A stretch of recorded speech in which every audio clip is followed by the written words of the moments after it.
Hello guys, Slime Maker here.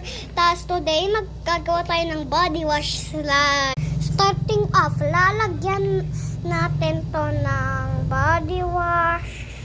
Ayoko na masyadong marami, pero dapat marami kasi.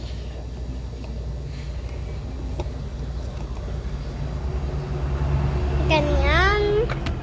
Tapos ihalo-halo lang natin. Tapos next step, glue.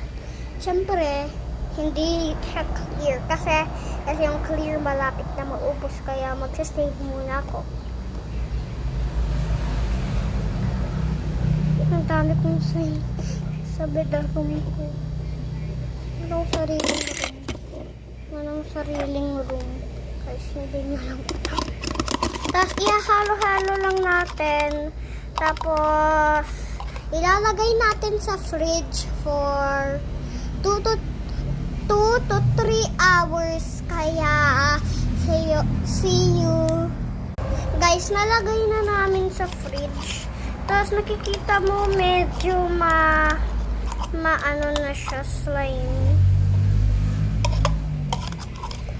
Ilalagay pa natin sa fridge. So babay pa. Guys, nalagay ko na siya sa fridge na marami. Tapos, tignan mo ang jiggly niya. At ang sticky. Wow! Ito na yung tutorial ko. Maganda naman siyang slime. Tapos, ang jiggly. Oh my God. Guys.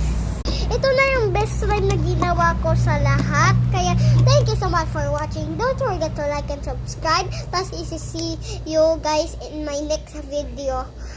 Make sure to comment down below kung anong sasabihin nyo. Tapos make sure kung maganda yung slime tutorials ko.